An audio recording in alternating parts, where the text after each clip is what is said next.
What's wrong? You're as jumpy as a jackrabbit. Chin is getting on my nerves. Sounds like he's having a party. Do you know why they call him Crazy Ivan? Don't tell me he thinks he's a depot. Oh, very fun. You've heard of the Gorbachev Day Massacre? Of course. You mean he's that Ivan? But he's completely unstable.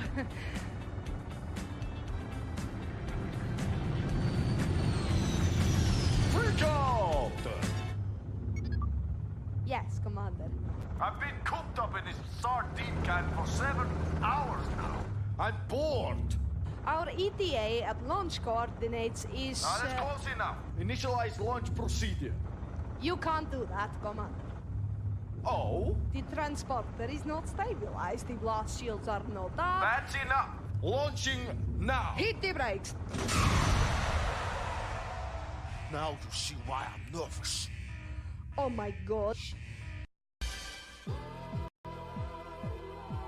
As you can see, the video effects in the Toaster 4000 blow away all the old dinosaur equipment. Left them all behind. But there's more to making television than cutting-edge effects. Like what?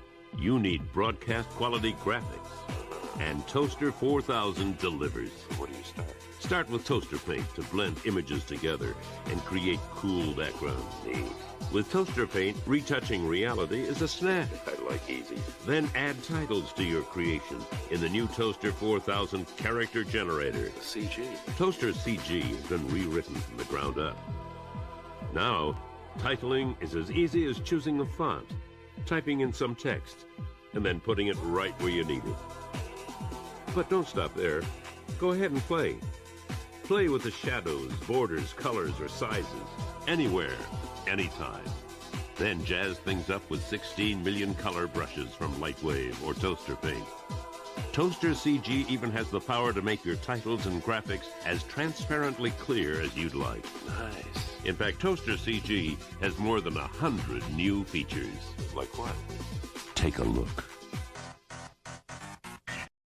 Now shake, here we go, shake, and shake, shake. Now twice through everything, here we go, walk,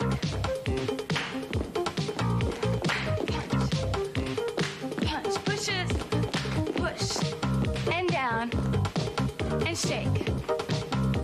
We have 2 more sets of 2s, here we go. Punch it out.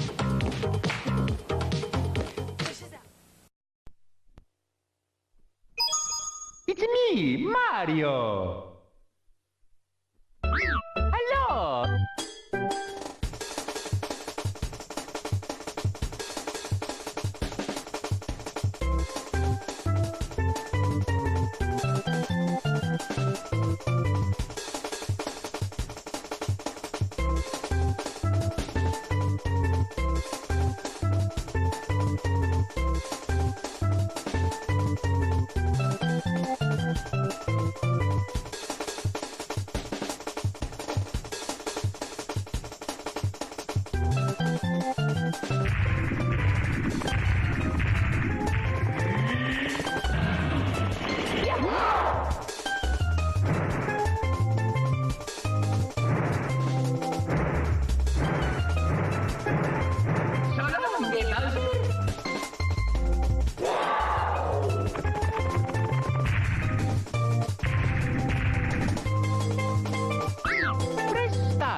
Dear Mario, please come to the castle. I have baked a cake for you. Yours truly, Princess Toadstool. Peach.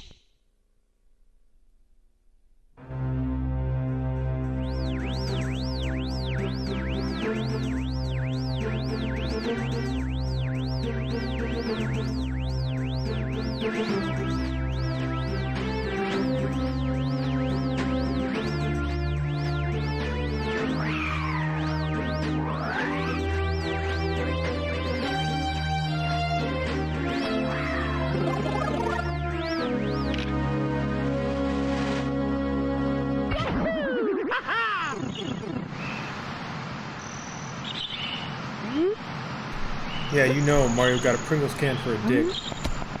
You know he do. Come on, it's the only thing that makes sense. It's the only thing. What other possible explanation could there be? Actually, you know what? I'm gonna roll that back. My years on this earth have taught me it's life's more than about having a giant cock. Only a little bit more. He's always positive. He gets shit done. He's humble as fuck. That's a good man right there. Titan, thank you for the resub, man. Yeah, he's got big ass balls. That's what women want. They want those giant gonads. They want them dangly bits. Big dick energy. Fuck that. Got the fucking binormous ball energy. That's not even a word. Where the fuck am I? Oh, right.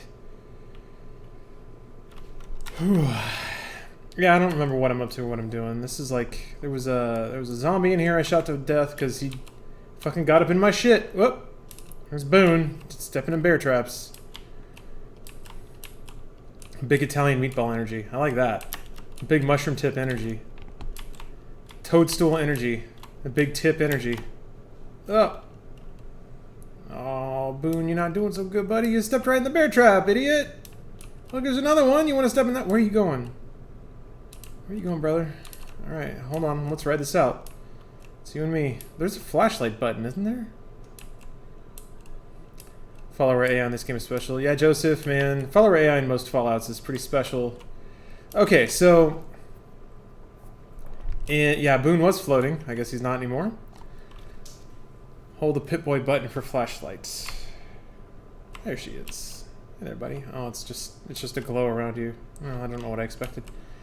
So I know that in survival, hunter, ranger mode, whatever, you have to go to a doctor or use a pack to heal injuries. If your followers get injured, do they stay injured forever? I know Boone's gonna soldier on regardless, but I'm just curious. Alright, where am I going? Okay. No. Okay. So followers, if you rest, they will pop back up, legs mended, ready to hit the road. Don't let Boone die. Boone will die if Boone wants to die. You hear me, Boone? Let me hit you with that flashlight. He stepped in 2 bear traps. I can't prevent him from doing that. And clearly he has a death wish, so. I could mercy kill Boone, that's right. That's something Hot Dog would do. He's not a shove a guy on the tracks to save 5 people kind of guy. Which is to say he's a coward.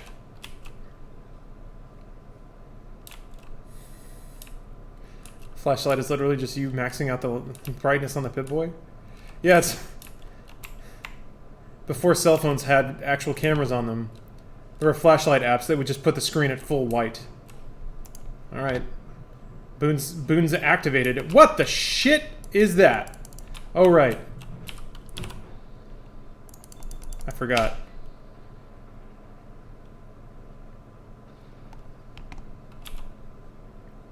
There are... I'm on fire. Okay. There are stealth trolls in this lab. Which is aggravating, because I am the only troll that we need. Running a dual stream setup. Not sure what you mean by that. I think you're asking, do I have a separate PC that is streaming for me? And yes, I do.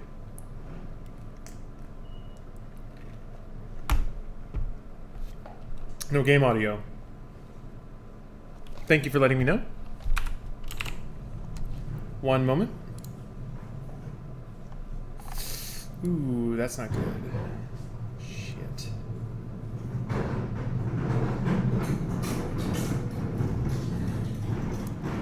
Yeah, I'm in the upper echelon, man. Maybe someday things will work out. Alright, I'm gonna have to reboot, actually, to get that back. One of these days I'll have a checklist. One of these days I will. Yeah, because... Funny thing is, it doesn't really matter. Alright, yeah. I'm on that solid state though, so it shouldn't take long. I apologize, guys, but I'll be back shortly. In the meantime, Windows update. Oh, you just had to do it, didn't you? Fuck. Alright, well, I'll be back when I get back. Who knows? There's gotta be some new goddamn shit. So, see you soon.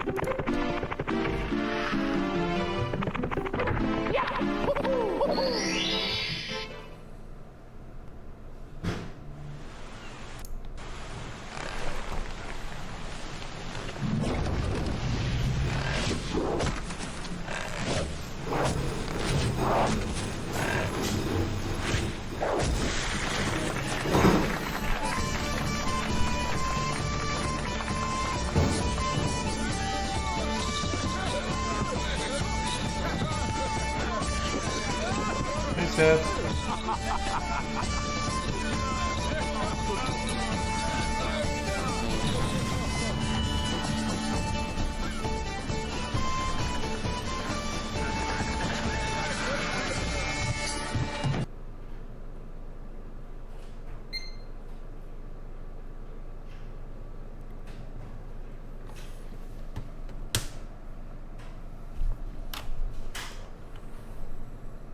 Oh boy.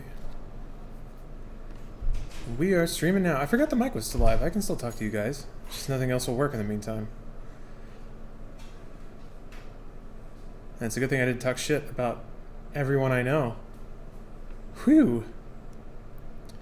One of these days I'm going to be a pro streamer and start dropping racial slurs. Then I'll be on the map. Until then, I gotta play it a little delicate. Alright. We'll get this back up. We'll get it back going. Coding overloaded, don't give me that shit. Don't give me that. I know where we're at. I know what we're doing. Huh? Your shoes. I know. I left him in one, man.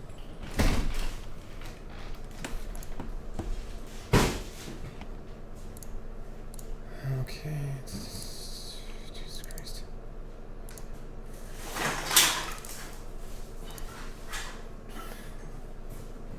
So that's it. Okay. Tips and All right, it's tactics working. for It's every working. fighter. As you can see, Eternal Champions is the largest, most technologically advanced fighting game ever.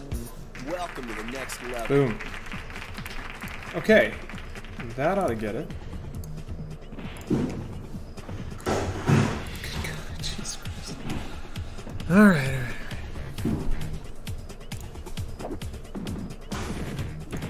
Reopen all these goddamn tabs.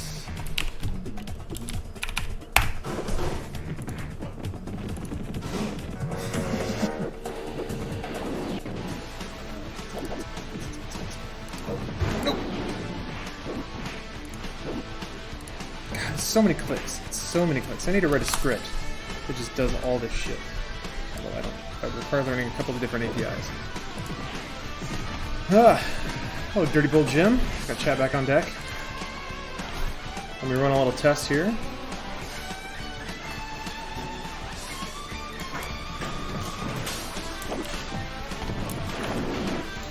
Okay, here we go. Wait. Here. Yeah.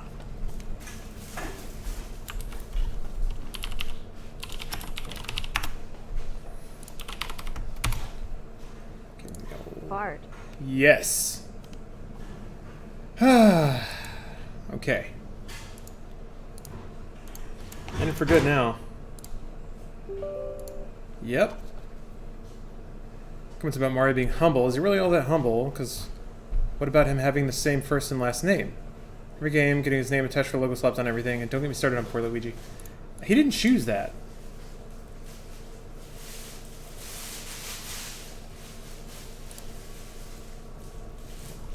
What just happened? It happened because of his beautiful marketability. God damn it, Steam! I forgot my login. Now I have to use two-step.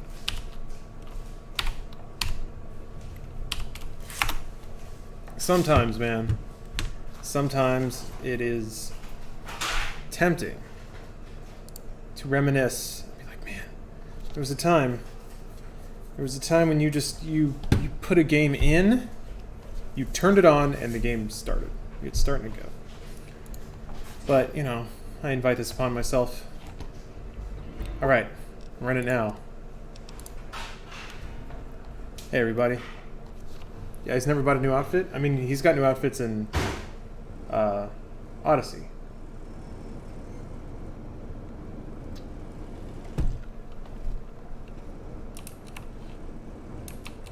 Okay. Now we're fucking playing video games. No problem. No, my cactus. Oh yeah, I need to eat some shit. Also, so I carry around my stuff. Yeah,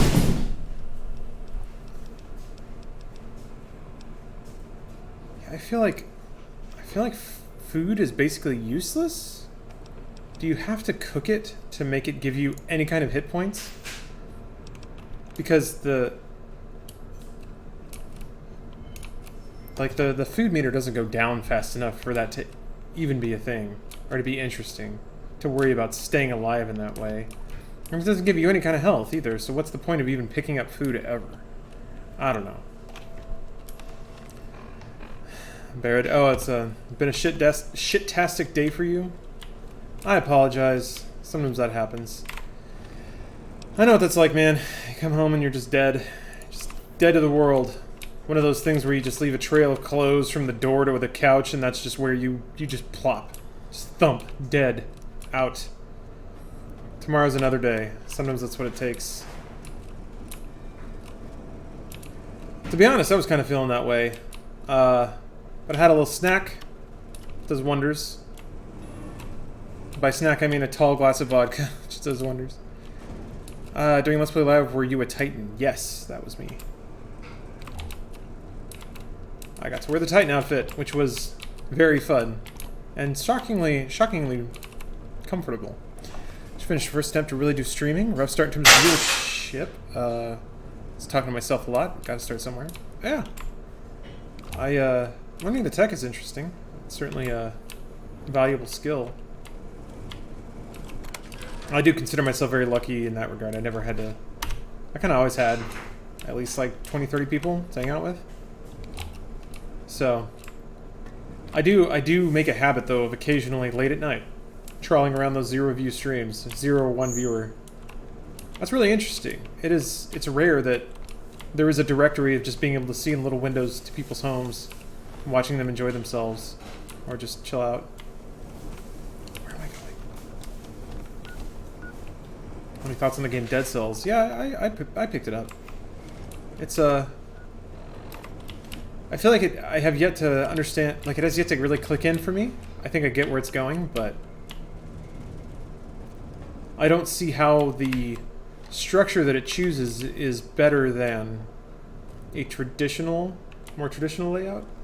But then again, I think I'm starting to figure out its system. So I'm a little undecided right now. But yeah, it's interesting. How long have I been streaming New Vegas? Not very long. Or I guess I started a long time ago, but I haven't been just pouring time into it. I am by no means a New Vegas expert. Right, there's a door somewhere. So randomized characters with a set map layout?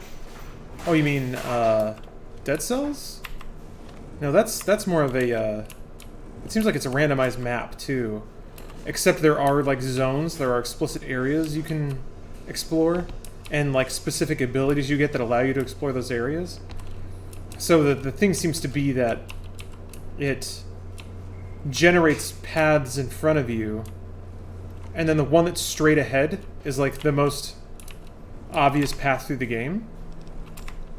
But you need, like, every time you enter a new zone, there will be one, this is just my theory, there will be one that forks off, and then that fork off is what gets you the ability or the permanent upgrade. So, it's basically just like you exploring forks until... Where's this door? Until you have enough permanent upgrades and ability upgrades to actually beat the end boss. Which I'm assuming there is. Seems like there would be in a game like that. Where's this fucking door?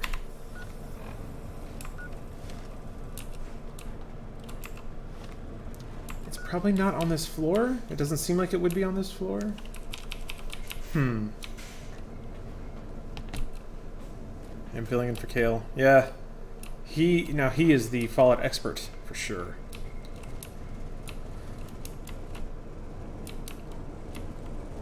I am in no way qualified to step in those shoes. This is the most recent room I went into, and there was nothing in here except a dead ghoul. So what's going on? That actually is the gist of the game. Hey! I'm telling you, man. Turns out playing video games pretty religiously for 2 decades gives you a weird insight into how they're designed. I do admit, it is kind of a... the fact that they were able to write progressively generating rules around a pretty solid fundamental of level design, of like main and alternate path. The idea that they can write procedurally generated levels that incorporate those ideas and those rules and do it successfully is a really big deal. randomly generated levels, and this is not disparaging in any way, but I think Strafe is a really good example of, like, randomly generated levels that... It's weird. It's like, Strafe is they found a way to programmatically make Quake, but a little bit less good. And Dead Cells is how to programmatically make Symphony of the Night, also a little bit less good. Jesus Christ, where's this fucking door? That's where I have to go.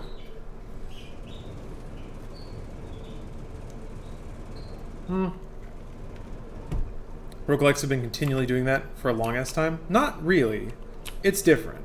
There is a difference there, Joseph. Roguelikes, like Binding of Isaac, doesn't really do that. It doesn't have the same sort of level flow that Dead Cells does. Or, I don't know, any number of other, like Rogue. It's more that you have a bank of information about the game. Like you develop a series of best practices that serve you until you get that one run that can carry you through the game. What's he doing? The door's above you? Okay. It's just weird that there's an area that's locked off by a key and there's nothing behind it. That's the sort of thing that happens when you do randomly generated levels. Or procedurally generated levels. When a human generates levels, they tend to have more of an intentional flow to them. Or, you know, it's one of those situations where you have to grind out interior maps so you don't look at it that closely because you don't have time. Okay, well, I guess it's back out here then. I feel like at this point we already had the map technology to indicate if objectives were above or below you, but whatever. Do you ever take suggestions for Twitch gameplays? Sure. I don't weigh them very heavily, but I'll listen, sure. Is there an upstairs? I'm exploring the upstairs. Looks like this is going to where I needed to go. Okay. And we got it. Looking forward to Arizona Circle. Is it going to be like an American Monty Python's Flying Circus combined with Tim and Eric? Or is that miles off? No, that's a pretty good comparison, I think. Maybe someday we can earn either of those. Wait, what? Did I fulfill the quest objectives? What am I even doing right now? Upstairs to meet with the owner and the voice of the intercom. Oh, okay. It even said head upstairs, so I didn't even pay attention. Hey, J-Man. Welcome. But yes, maybe, hopefully we can earn being compared to either Tim and Eric or Monty Python. But yeah, that you have a good idea of what we're going for.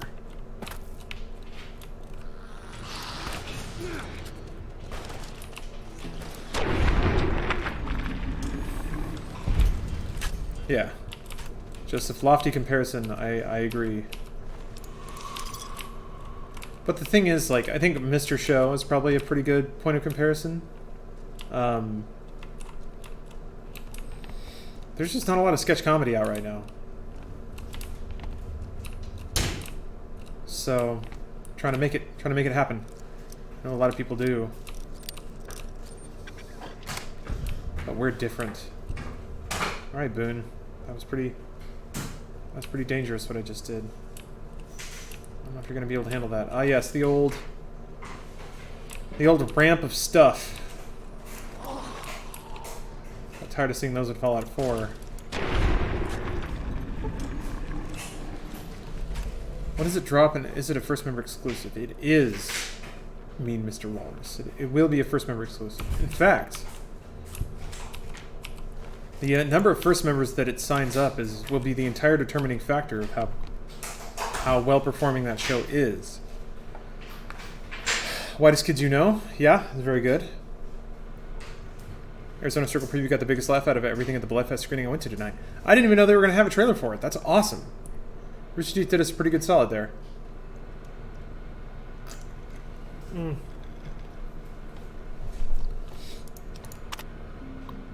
Which is to say, if you're thinking about becoming a first member, Rooster Teeth would like you to do it as early and as often as you can.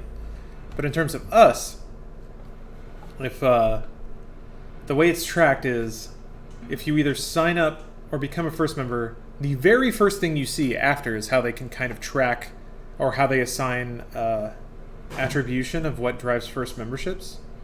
So, if you really want to buy into that, become a first member and then make sure it goes right to Arizona Circle and watch it. But hopefully the website works that way that you shouldn't have to try that hard. Are the amount of current first members not as much as new ones? Not help as much as new ones? They do, but this is a business talk. In terms of business, it's like it's paying customers retained and paying customers earned, basically, added. So the metric of like how many paying customers revoke their subscription is not as scrutinized as how many new users are acquired, if that makes any sense. I'm not saying that that's the right thing to look at. I'm just saying that that's what they look at. Does rewatching film all day, every day help out? No, but if it helps you, that's great. I mean, I don't know, whatever. You guys shouldn't have to or care about any of that stuff. Do things like first membership, upselling, or merch push ever get overbearing, or is RT pretty light about that stuff? It is exhausting to never have a job that is done, if that makes any sense. When it comes to media, and maybe a lot of jobs, no matter how well you do, you could always do better. And if you are doing the best in the world, you have to make sure that you will always do the best in the world. So there's never any amount that the company or any company will say, you know what, you did it. You're done. Here's your medal. Sit back and savor this moment. Never ever happens. You clean your plate, they fill it back up again. But that's just work. That's jobs. So it can be daunting to serve 18 different masters in terms of the content you're making and how you message it and what it exists for. But yeah, apart from that. Question is, how can current members support Arizona Circle if they already started their sub? Just watch it, have fun. That's it. I appreciate the intention, I really do. The metrics that we're trying to track go beyond the ability of us to message people specifically and say, hey, do this to help us out. And even if we did, that's like a one-time thing. Rooster Teeth is looking for large, media-moving, like industry-shaking kind of things. Bordercell is coming back. I can't say for sure. I think so. That's the most I can say. I think so. I think that's what keeps me out of media or business. There is no doneness to it. Yeah, man. Yeah. It's weird. It's an empty void for real. I mean, you can imagine somebody like Jordan Peele made an amazing movie, and he probably had like one night where he got to like sit back and be like, I did it. And then the next day, all of that's gone. Everyone's moved on. And you gotta be like, well, what's next now? Fuck, I worked so hard. So hard. Which is why I don't really... Some people have trouble understanding why actors might just like do their thing, have their run in films, and just be like, I'm good. I'm done. That's why. Because sometimes it's nice to just sit back and feel finality in something. Yeah.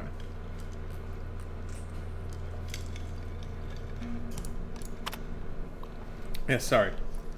Clean kitchen is a happy kitchen. Thank you for picking that up.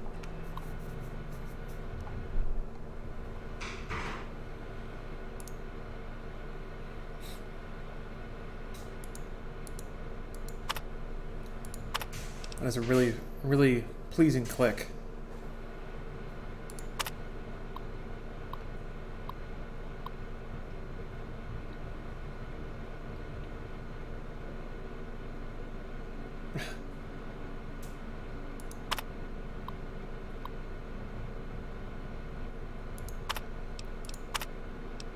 Ooh.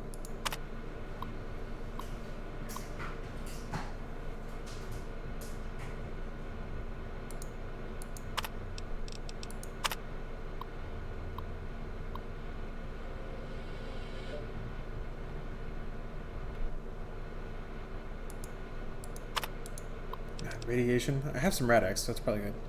You enjoy Bionicles? I can't say I've ever dabbled in Bionicles. Sorry about that. You ever get tired of playing video games? It's obviously part of your job and your time here on Twitch, but I've been feeling burnt out recently, and I was wondering if you felt the same way. I've gone through phases. It's less and less part of my job, to be honest. I lately have been just doing recurring productions, so Dude Soup, Google Trends, things like that. That involves 0 video games, which is a bummer, but it makes money, so there you go. Yeah, it's.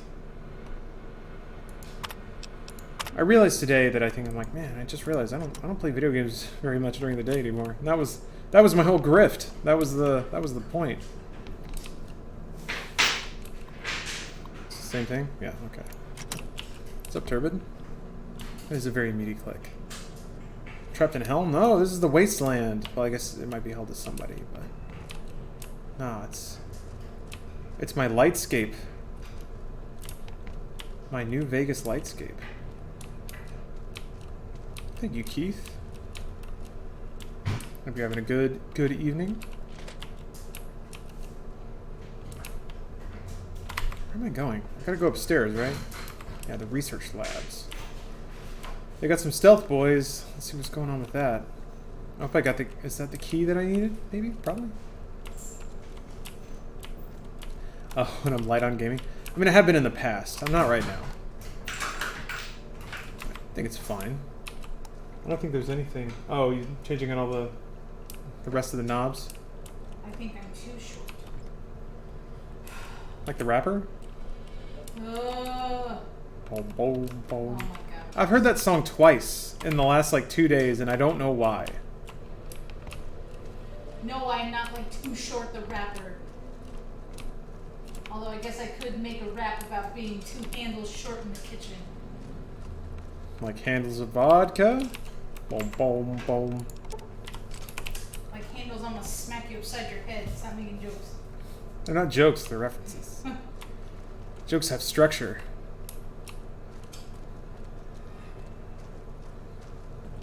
But yes, I will stop. It's probably up there. Oh, thank you for the resub, Wolfborn. Did a full sub this month. Does that mess up my month count? I don't know. What is that? I don't know what that means. So the video he posted about it didn't address that aspect specifically. Wait, which one? What is specifically? Oh, here we go. Recent episode was Lisa's irritation genuine, or was she playing it up a bit for the humor? This isn't too gossipy just to ask. Well, you're asking the wrong person. Your question's about Elise. Damn it. I cannot speak to her mental state.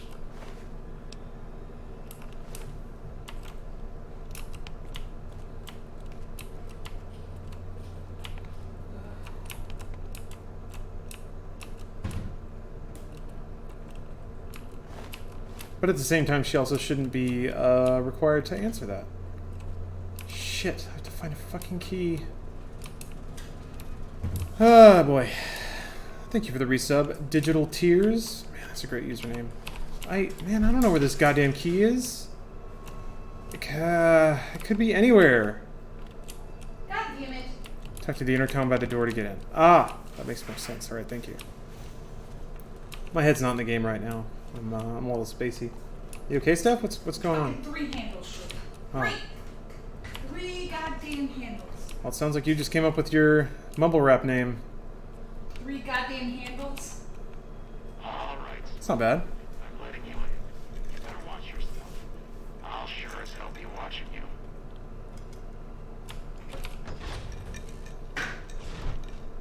God, but are you ugly. Get upstairs and talk to Jason before I throw up just from looking at you. I don't think I have it in me to go to Home Depot. Your pranks won't work on me, Smooth Skin.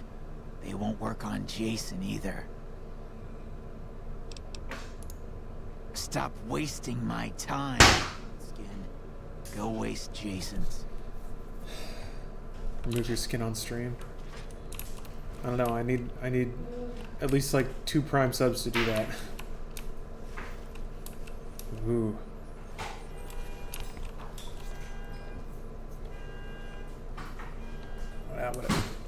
And it's the Lawrence brings a weeb game to the Office series.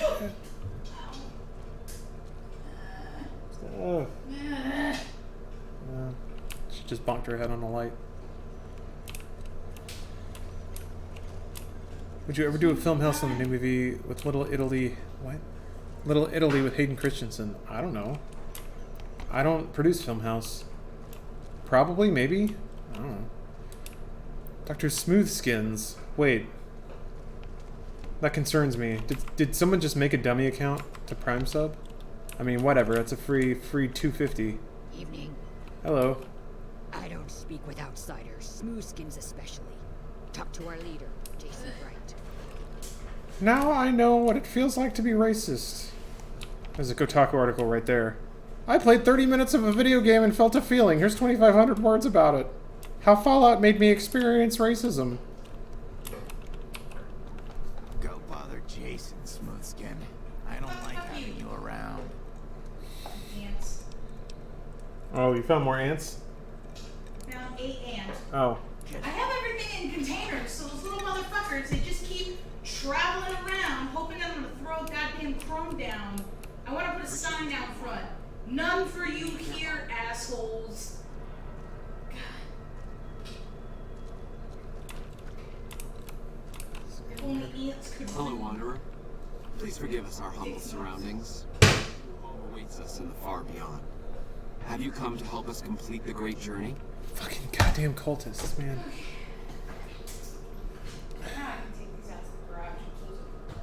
Alright. Oh, the old handles? Steph's been swapping out all the kitchen handles. From knobs to 3 knobs. T-bars? 3 fucking knobs. That's it. You're That's gonna, all that's left. 3. I'm gonna come out here at 4 a.m. and you're gonna be sitting on the floor drinking like room temperature whiskey, staring at those knobs with bloodshot eyes. Don't remind me that I need to go to Home Depot. Man, believe me, Steph, I understand the. Yeah, no, I get it. Day after I fell off the roof, I had to go to Home Depot and buy a fucking ladder and drive it back, climb up it with an injured shoulder to get. And this is where the sympathy of the story breaks down. To get a messenger bag that had 4 tall boys of light beer in it and a pillow. Otherwise, it would just stay on the roof forever.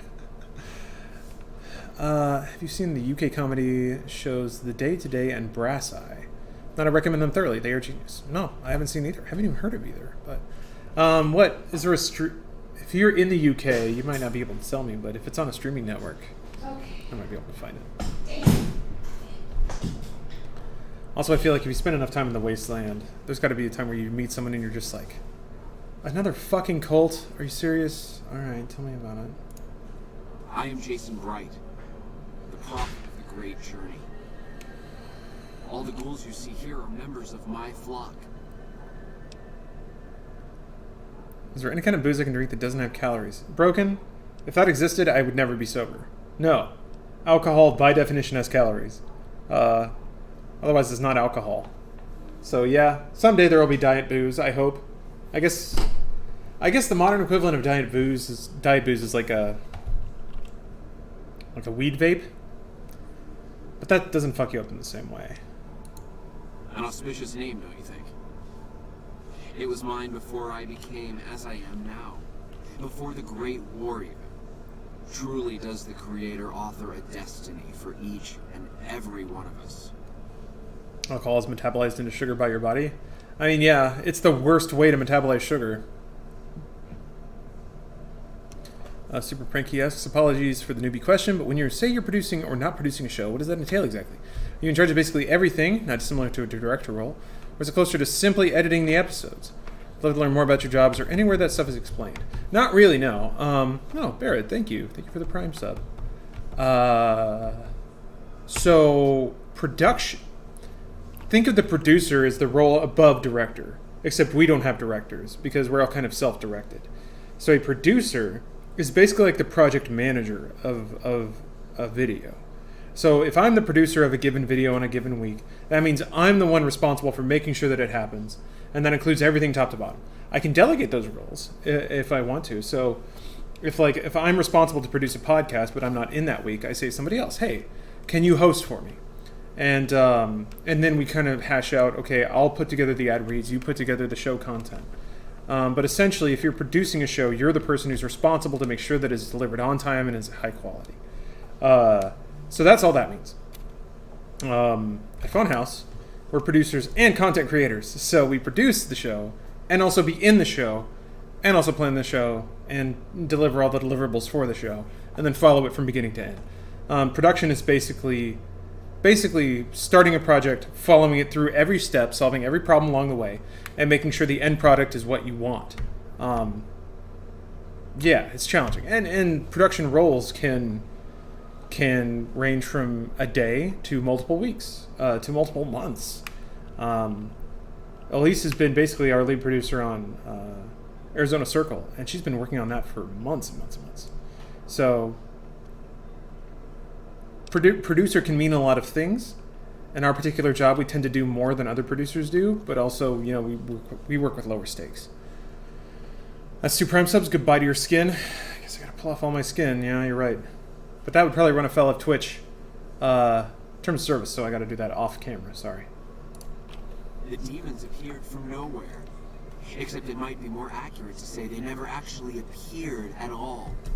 The demons are invisible. Where one of them stands, the most one sees is the air shimmering, like sunlight on water. They set upon us as we were on our way to worship one morning. Ah. We had just entered the basement. So it's heat waves. My flock fought bravely and killed a few, but it's... Oh, no, wait, no. Nearly half of us died. It's the rest of us... The mutants that got all the stealth boys. One of the demons raved at us, but they have not tried to attack us since. Still, their demonic presence brought all progress towards the great journey to a standstill. But now you have come. Once again, the Creator has sent a human to help us across a seemingly insurmountable obstacle. Hold on. If you were in a post-apocalyptic wasteland where raiders tried to take your stuff, slavers tried to kidnap you, and mole rats tried to eat your toes, you wouldn't perhaps turn to religion about radiation and ghouls. I probably would. I'm not gonna lie. My analytical mindset is a fun side effect of living a pretty privileged life. For sure. Thank you, Magic Brownies, for the Prime sub. I like your name. Oh, no worries, Pranky. I mean, it's... I'm gonna be honest, not a lot of people care about the behind-the-scenes stuff, nor should they. So... Yes, over the intercom. The sad truth is that, much like any job, you get paid for the boring shit. Should we stay locked away? It went on. I get paid for making shows that people can tolerate to watch that endure ad reads. That was the first day only. That's the extent of my value to Rooster Teeth right now. Will you drive away the demons, Wanderer? Yeah, sure. Deep fried ball sack. Praise the Creator. Thank you for the Prime sub. Wanderer, bless us all. I love Twitch Prime because it lets me say people's usernames out loud. And God, it's wonderful. Can resume. Okay, so if I kill all the demons, their great journey is going to be mass suicide, right? I'm guessing that's what it is. That's the twist here. Any thoughts on the new info released on Fallout 76? What was the new info? Was it the nuke stuff? I don't know. I don't know, man. I don't know. It's still a co-op action RPG. There's still certain fundamentals that game's gonna have, that it can't not have to be the game it's gonna be. And I don't know that... I just don't know. I don't know. If everyone plays it, sure. Whatever. I hope that... The one thing that will interest me, much like Destiny, if there are end-level raids that take actual skill, coordination, communication, and execution to complete, that's my payoff. That's what I'm into. The actual video game part. This long, winding, consequence-free, grindy shit. I've done it so many times. I played that game so much. Okay, so I just have to kill everything down here. Yes, you're right. The gratuitous sex appeal, you're right. Can I have a sub button? Yeah, it should. A cis red hot dog has to save the ghouls instead of the ghouls saving themselves. I know. We've seen the story a million times, right? Choke me with a hot dog. I'm sorry, that was insensitive. Alright. Speaking of insensitivity. I'm gonna source this one out there. To Twitch. Chat. Because this is kind of a test. Kind of like the cis black woman was a test or whatever. Sorry, not cis, no. She like identified as black. And it was sort of like, alright, liberals. How liberal are you? This is one of those things, right? Okay, so I saw some tweets that were going off about how you should not use the word lame anymore because that's ableist. Or say the word tone deaf. That's ableist. Don't say that. And I was like, fuck. They're right. They're actually right. Those are words that explicitly cite the inability of someone to walk or hear, and they're used casually as a phrase. They're right. They're right. But also, it's still a turn of phrase. Like, it's a thing people say. I don't know. I don't know. No, they're not. You don't think they are. They kind of are, though. Just because people say them all the time doesn't make it not the case. Don't say fuck. It's singling out somebody that has no genitals. I mean, whoa. He's not attacking. You're not wrong. You are the one killing my kin. Antler says you must die. How can I talk my way out of this? No, I can't! Why does he have a name? Whatever. Seems a little ridiculous. It only seems ridiculous because you can talk and hear.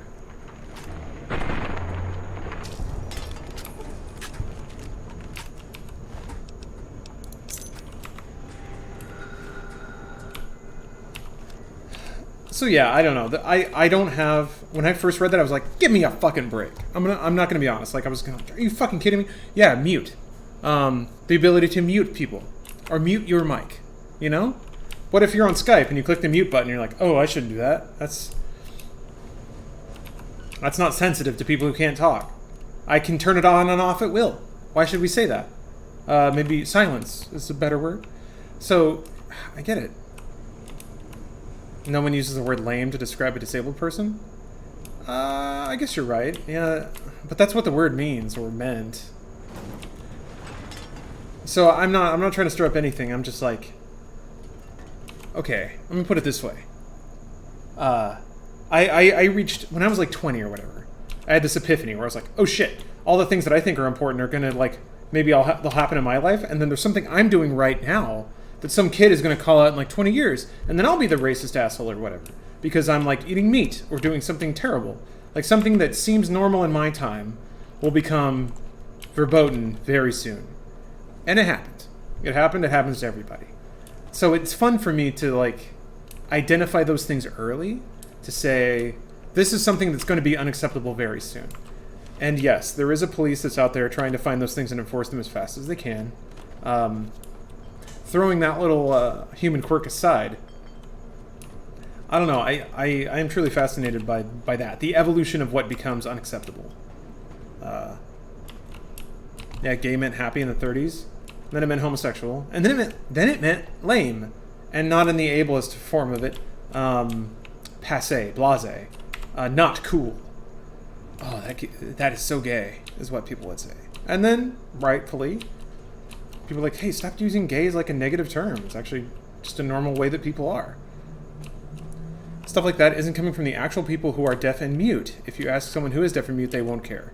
Or it's like, yeah, that actual disabled people have and called out and asked consistently for people to stop using. I don't disagree, but at the same time, I don't think I'm qualified to speak for those groups because I don't talk to them much. I say them as though there's a coalition somewhere huddled in a basement just waiting by their red phone for me to ring them up. No, it's more like I am disassociated from that experience. So, as a result of that, I try not to judge, but I do find I find passing fascination, and to me it's an exercise in empathy. How much can I stretch? Where's the cutoff between what's justified to ask and what is unjustified? Because on a small scale, we have to make those decisions every day. about things that don't even have to do with us, you know? It's like, oh, I invited them to come to my party and they didn't come. Should I be mad? Is that something I'm allowed to be mad about? Like, you have to figure that stuff out. And a lot of times there's not a whole lot of right or wrong to it. It's just two people trying to figure out how to connect. In a weird way, I almost appreciate what I assume is the desire to set down rules that make it so no one is ever hurt. It's noble, but impossible. And maybe I'm wrong about the intention there, but it seems like the goal is to... Where are you telling me to go? I have to go down a floor, I bet. You gonna stir up interesting topics? Because I know what makes my brain turn a couple times. What doesn't is a good fart joke. He farted. Like, that's easy, right? For me,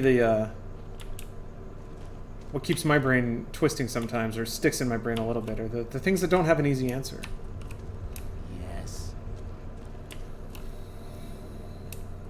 I think if someone approached me and said a certain word was offensive to them, I would start using that word around them. I think that's a very... Yeah. It's noble, rational, thoughtful, empathetic. All the things that human actions should aspire to be. It gets messed up when suddenly your audience is... And I guess in this way, conversations that I'm having are not applicable. But when you're throwing words out to 1,000 people, then you don't know who your audience is, and you have to be aware that things you say might hurt people, and that's when you have to make the weird qualitative decision about what you say and how. JXN, what are your thoughts about the whole ninja thing? About him refusing to stream with women? I am fascinated by that conversation. I think he's totally justified in doing it. I really am. Only because I've seen what happens. I've seen what happens when people get weird. They get really fucking weird. And when people start treating actual people as fictional characters and then enforcing their desires on those fictional characters, it gets messy and it gets gross. And I think at its heart, the conversation is about what should be versus what is. What should be is that a grown man should be able to play video games with another grown woman and not have anything bad come of it. That's what should be. What is that some people on the internet get a little fucking weird about it. They start shipping. Ninja plays with one woman one week, another woman the next. They start hyper-analyzing all the dialogue. They start saying, oh, he loves her and he hates her. And God forbid, if he ever comes out saying that he's dating anyone, they go after the other girl. And they go in, and they go in hard. And that's not fair. That's not fair to them. So it's so easy to sit back and be like, sexist. Or like, whatever. Like, you should be the one pushing things forward. It's not his job, and it's beyond his ability. It's beyond his ability to change human nature.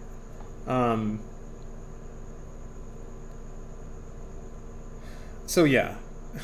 Isn't he married?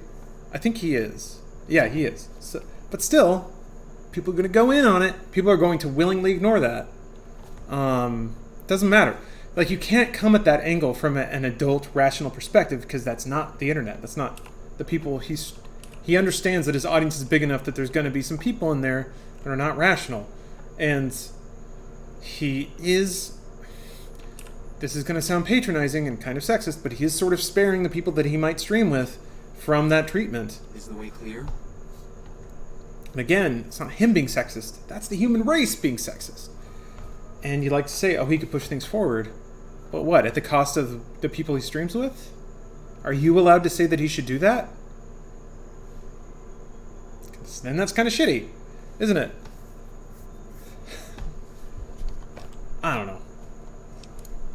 We wish to escape the barbarity of the wasteland, especially the violence and bigotry of its human inhabitants.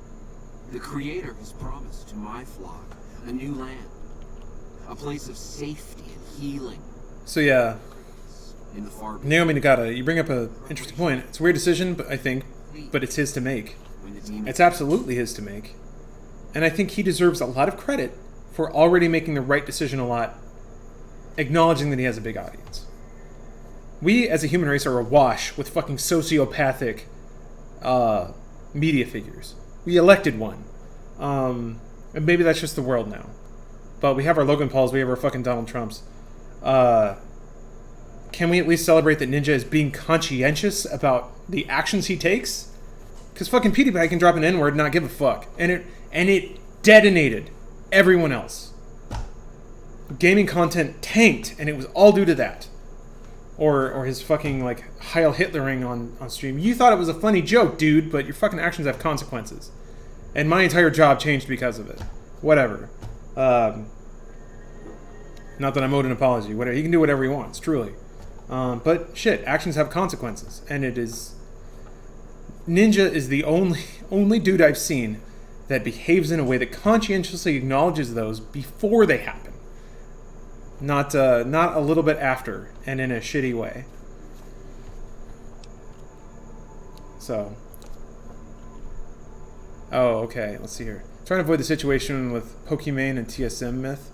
There are thousands of videos with millions of views shipping some fake relationship. Yeah. Yes. As much as I hate to say it,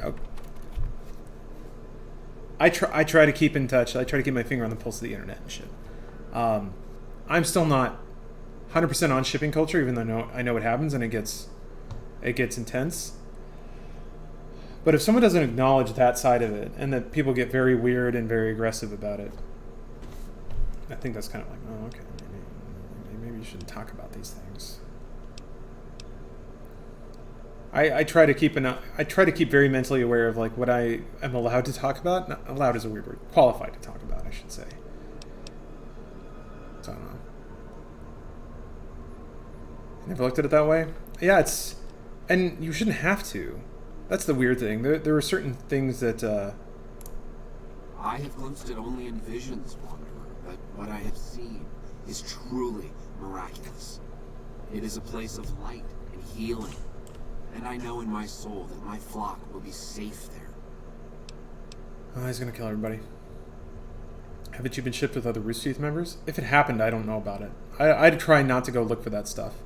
I try not to let it influence anything about what I do. I feel like ignorance is bliss in that regard because I don't know. I never want that to influence how I interact with anyone on camera or off. So I remain blissfully unaware.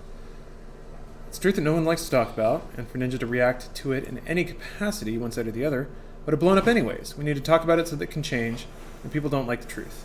Cryptid, I agree. I think that I think this whole situation hopefully has elevated a conversation about, it's not toxic. It's a bummer too because like it can be good fun, right? But it definitely gets weird.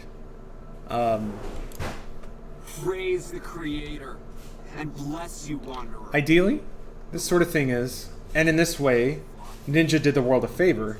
Parents can sit down with their kids and say, hey there, impressionable 8-year-old child who is consuming Twitch streams. Have you ever noticed that Ninja does not stream with women? You haven't? Well, he doesn't. And, you know, maybe be a little more aware of that. But also, let's discuss why. Here's the world you're heading into. Here's the human race that you're heading into. Hopefully it does predicate a discussion. Hopefully, with some people it will. Okay. Oh, they're going to go outside, probably, and not kill themselves. It's a lot of stress put on one person who didn't even ask to be put in the position. People like PewDiePie have an immense influence on the medium. They see themselves as guys who want to make a living with their channel doing what they love. It's a tough position to be stuffed in a role of an influence who didn't even ask for it. Well, they fucking asked for it. Like, let's not make any fucking qualms about that. If you put your media on the online and you profit from its popularity, you asked for it. You're not allowed to take the money, cash the checks, and say, well, I didn't want any of these consequences. No. Shut the channel down. Stop streaming. They may not have asked for the consequences of the world that they're broadcasting into, but again, shut it down. Turn off the computer. Walk away. You can do it at any second. You don't. So whatever. I have very little sympathy for the burdens of fame. If you don't want to do it, don't do it. They do want to do it because they keep doing it. Oh boy, I don't remember how to get down there. I've wanted this map so many times. Oh, God damn it! There's a marker in the middle of some floating ass nowhere. It's probably up a floor or down a floor. I don't know.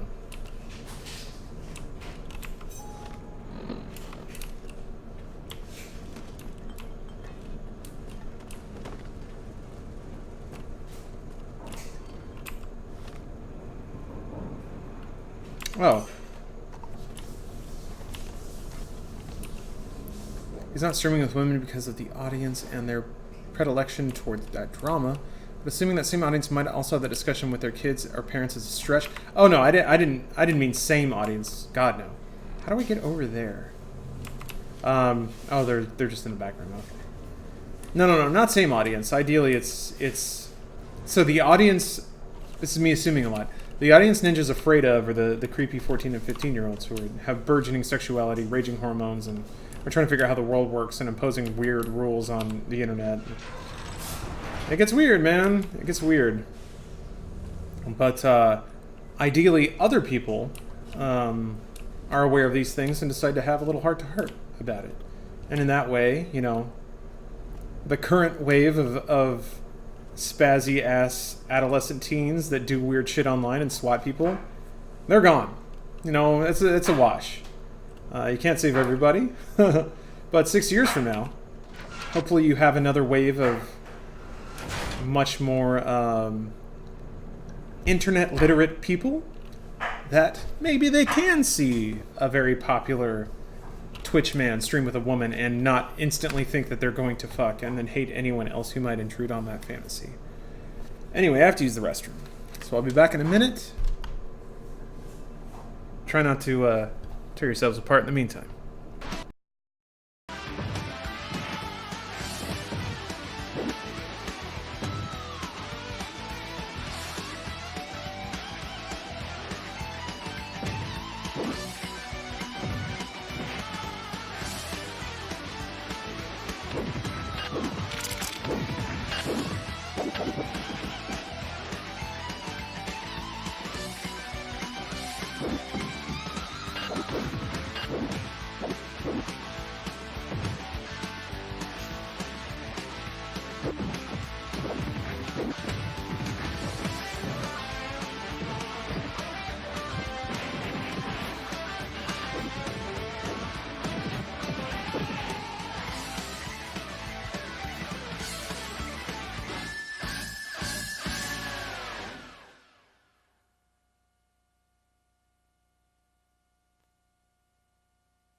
It can't be. His task, to recover the Rave Stones and destroy the Shadow Tower forever.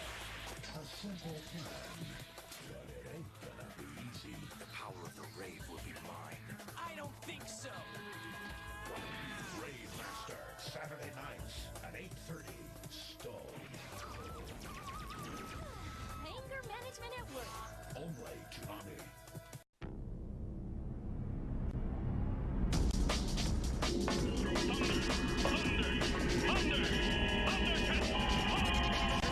Thundercats, give me power beyond power.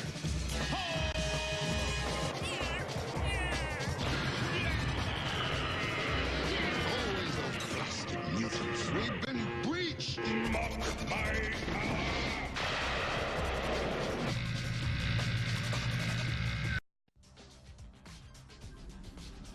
Every Friday at 5, Toonami's breaking off movies for the masses. Next Friday, hello, Batman. After 40 years, the most deranged villain in Gotham is back to settle the score. But there's a new Batman in town, and this time, it's personal.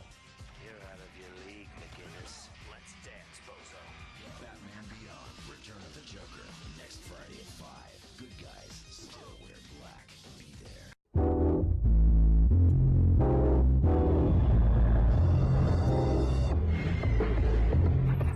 Toonami's bringing back Saturday mornings. I'm going to show you a little spam.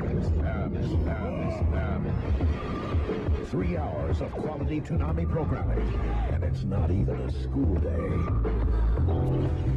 Starting at 9, you get back-to-back Thundercats. If we're gonna do it, let's do it. Then Sailor Moon at 10. Sun, moon, star, earth, fire, air, water, rock, star, The Saturday premiere of Tenchi Muyo at 10:30. The Garlic Junior Saga at 11. And the Powerpuff Girls at 11:30. The most anime on Saturday outside of Japan. Tsunami, The Rising Sun. Saturday from 9 to noon. A day which will live in infamy.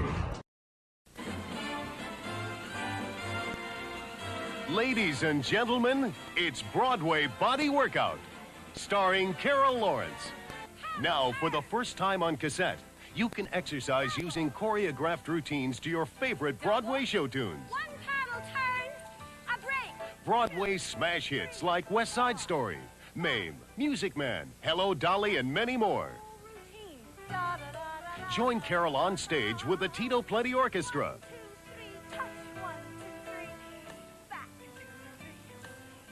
Carol's fabulous program allows you to work out at your own level from beginner to advanced. Broadway Body Workout is a complete cardiovascular exercise tape you won't outgrow. It's perfect for all ages, all levels. Double Dragon. You need to master the moves of the ninja in this game. Work on getting new powers and use weapons whenever you can. At the start, kick, don't punch. Climb this wall to surprise them.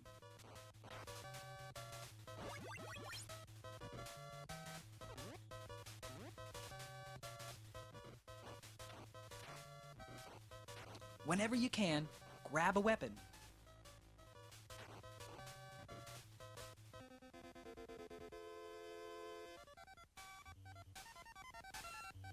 Here's a headbutt. Go forward twice fast to make it work.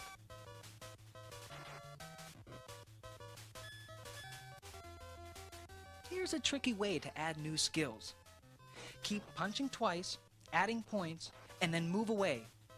Once you have enough to add a new skill, kill him off.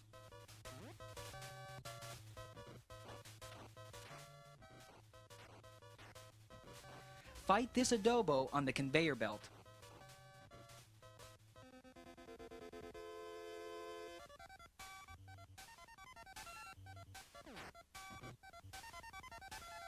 Alright. Everything's cool. Everything's great. I hit all the buttons. Wanny, you were talking about Voltron fandom. I was not aware until you shared the tale of the gentleman who blackmailed the company. Oh, what? Spacesuit helmet. How's that worth so much? To make their ship canon. I had no idea that Voltron even attracted that level of intensity. They're robots. What's up, Dems? Thanks for the Prime sub. But yeah, am I off on that? Is it just me? They're robots, right? Robots? Spacesuit next to it? I guess I was skipping the suit. It's got weight, though. Grr, do you see what I mean? We still have skin, or do I? No, this is face rig, my man. I am skinless. This is all just getting mapped onto me. Live.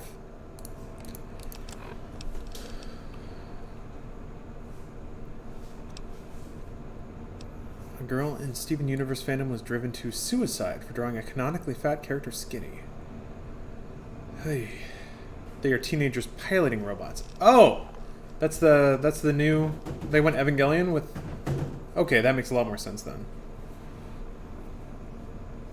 SDCC panel Voltron was a shitstorm because they had to cut a fan off because it kept going. Yeah, okay. Does the, yeah, this is my first time playing New Vegas, Chrysos. So does the current Voltron universe have some kind of rule where they have to be 14 or 15? Or it's like something about, oh, if you're a mid-teenager, then your brain is attuned to robots and shit. I always love it when a given lore has it baked in that you have to be adolescent to matter in this world. It's so goddamn smart. I have so much dirty water. To be fair, pure robots is also not unusual. Transformers fandom is the same. People shop a lot of robots. There's a lot of robot porn. Okay. She didn't actually die, she was brought to the hospital. Wait, who is she? Huh? What did I miss there? Voltron was... Oh, sorry, Voltron. You're right. I was thinking of Transformers. I don't know what's wrong with me. Sorry, Voltron. You're absolutely right. I'm off. Fisher, thank you so much. Could sneak over to the Rock Band booth. I know. It's a bummer. Can you purify dirty water? You can. I just don't have the skill yet. But yeah, I don't need it. I was going to purify it one day, but... Yes, I'm glad you guys... I'm so happy that you guys added the fucking Rock Band track. The Ruby track. I'll play it eventually. Fisher, it's funny, because... I wanted to speak with you one last time before I descended to the launch pad. Oh, Steven Universe girl. Sorry. I want you to know... She's brought to that. Okay. Well, thank God she didn't die, but... How you delivered us to the threshold of the great journey. Our preparations are nearly complete. But yeah, Fisher, it's because of you that I got back into Rock Band. I bought that new kit. I'm enjoying it. Hey, Trinzelda. Welcome. If you can still help us, Wanderer, speak to Chris. He can tell you what is missing. Am I really going to have to... There's no way that we can thank you enough, Wanderer. Your arrival here was a blessing. We will remember you always. Hey, so we're a crazy cult, and we need you to go shoot some mutants. Hey, thanks for shooting those mutants. Hey, our rocket doesn't work. Oh, if you could go get us some parts, that'd be great. God damn it. Yes. The rockets will convey us to our promised land in the far beyond. Vision upon vision has confirmed it. Yeah. Voltron also made a character gay, then killed off his boyfriend. Oh! God, they went for the jugular, didn't they? I feel like when you write stories like that, you know you're gonna start fucking with, like, especially if your audience is adolescent. That's mean. I mean, you didn't have to do that. Put him in the hospital, man. Give him a cast. Give him an eye patch. So the robots choose their pilots. Doesn't really have anything to do with age. This happened to be mainly teenagers to 120-year-old. Okay. I guess I can see that, though. There's still that element of being chosen, of being special. I understand your concerns, friend, and I thank you for voicing them. But the Creator's will for us has been made manifest. Sure. Although relatively adequate. That is a great name. After all that you have done for us, I suppose you deserve to know everything. When Chris came to us, we tried to convince him that he was human. But this only angered him. He seemed lost. We decided to let him stay with us for a few days, over the course of which we learned that his technical skills far surpassed our own. It became clear that the Creator had sent him to us to ensure the success of the great journey. Equally clear was that Chris should labor in blessed ignorance of his humanity and his inability to make the journey himself. It is no coincidence that two humans have been vital to the success of the great journey. It is my belief that the Creator sent you and Chris to expiate the sins of your kind against mine. You're redeemers both. What kind of Jesuses, aren't we? Do you watch any Gundam? Bro, I saw Gundam Wing. This was like Toonami bumpers, right? I tried to watch a couple of other series, and I was like, what the fuck is this? Based off Gray's enthusiasm in fan service, I started watching Iron-Blooded Orphans. And I think I'm like at episode 3, I think. They're on that Gundam shit, man, where it's like a bunch of lore and world building and like politics, and I know that it's going to take off because Gray wouldn't gush about a show if it weren't A+. So I need to get back into it, but yeah, IBO I hear is just A+, like super S tier show. So I want to pick that back up. But most Gundam, man, I could just walk away from. I'm not gonna lie. I feel like I have Gundam's number and I don't need it. Hey Jerry. Thank you for the cheers. It was good seeing you too, man. Yeah, I was worried I was going to make it through that event without checking in. And also, Kaiju Killers, thank you. Zoids is still the bomb, and so is Liger Zero. It's a slow start. I mean, yeah. At least it's that, you know? I've seen a lot of shows that get into something, except they have to start with the most pandering anime trash. So I'm super happy that Iron-Blooded Orphans didn't at least start with like a brother and a sister trying to make out, which is usually how it is. So I give it credit for that, but still, you know, I'm also kind of used to like a lot of shoegazing when it comes to Gundam. So such is the Creator's will. Vision upon vision has shown me that were Chris to accompany us, he would die in minutes. The radiation around the launch pad alone would kill Chris in minutes. The radioactivity of the far beyond is much stronger. Thank you for the Prime sub, Fire King. It is the Creator's will, and I must submit. There is no malice in it. We would take him with us if we could.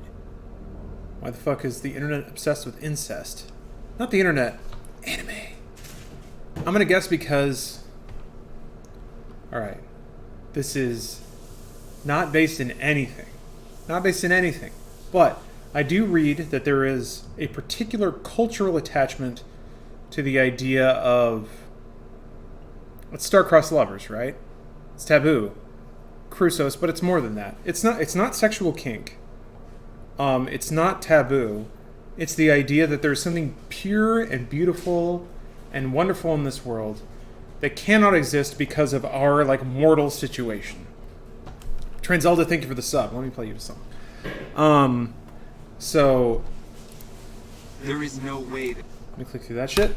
Let me make this super clear before I get into this. Not an incest. In fact, I've stopped watching a lot of shows that even scrub up against that shit. You've been subbing on and off? I don't care. I'm gonna play a song anyway. Like when Sword Art Online started dipping into that, I was like, are you fucking serious, man? You were onto something and you just threw it out the window and fuck all this shit. So, I am also not any kind of expert on Japanese culture, despite being an expert on Japanese culture.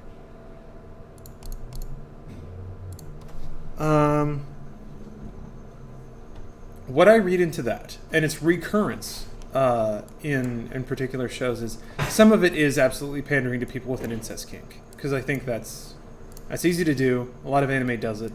Anime is perhaps the most like sexually manipulative media I've ever watched, and I'm fascinated with it because of that. But I think on a higher level, there is in Japanese culture a love and appreciation of effervescent beauty, of like fleeting. I'm sorry, it's hard to construct the words because I don't know. This is almost a lost in translation thing. It's like a French pastry, you know? It's something that took a lot of time and effort and beauty to make, and then you just eat it and it's gone. And that's why a lot of Japanese stories kind of end with this downer note of like, oh, life is so beautiful and wonderful, but it ends. And it can end right away, and it doesn't mean that it was justified. It doesn't mean that there's any order in the universe. It means that that's just how life is sometimes. Sometimes things are just bad. So when I see things like that, depending on how they're implemented, I think the emotion they're going for is that love can be beautiful, but it can be complicated or it can be destroyed for reasons beyond your control. And one way to dive into that is social stigma, incest, homosexuality, age. All of these things are dealt with very, very intensely in a lot of anime. Do you think incest in anime is a Japanese thing or just a weird internet thing? I think you can't really draw a line between them anymore. I think it was used as a device in certain things, and then another audience resonated with it in ways the creators didn't expect or intend. But you have to resonate with an audience to make your thing. So I think anime creators or media creators in Japan are caught in a weird situation where they have to figure out how to make their thing, and sometimes that means pandering to gross people. At least for the first 2 or 3 episodes. I don't know. There has been occurrence of those themes in other things. I think Old Boy is one of them, where it's okay. This was used in a very effective way, and made a really strong point, and managed to do it without seeming really creepy. But there are people who will watch that and come away with the total wrong thing, and love it for that total wrong thing. So.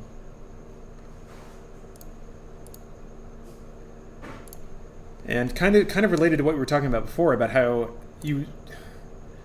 how the creator gets held accountable for the actions of their audience.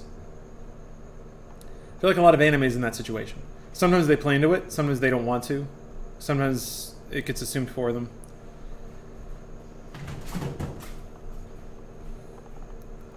When it comes to anime, I think it's kind of a case-by-case basis. In a way, that's kind of the world in general, but I don't want to get too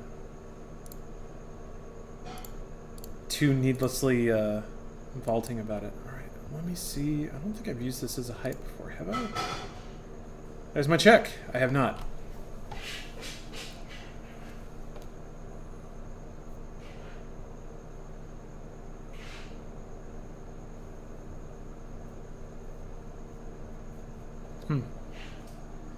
Well, Neil, that's a pretty good quote. When someone leaves your life, those exits are not made equal. Some are beautiful and poetic and satisfying. Others are abrupt and unfair, but most are just unremarkable, unintentional, and clumsy.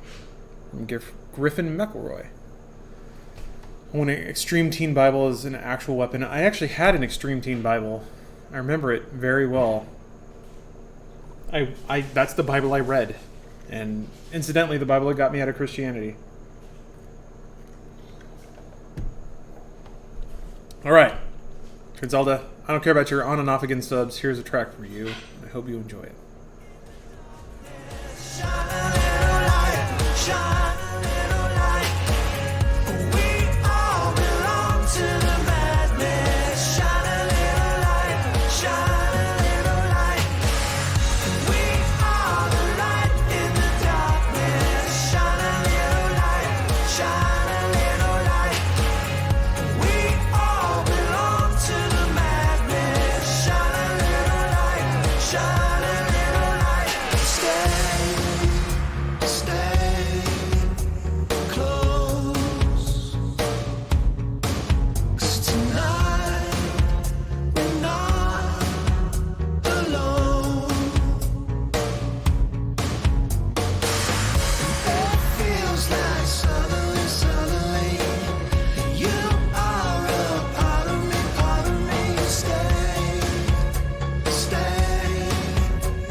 I see some science versus religion shit kicking up in chat. Fair enough. Before you go too far down that road, let's remind ourselves what science is. Let's do that real quick. Because I feel like those conversations get weird. Science is the discovery of information through a rigid series of steps. Oh, sorry, what was the song? That was Shine a Light by Dirty Vegas.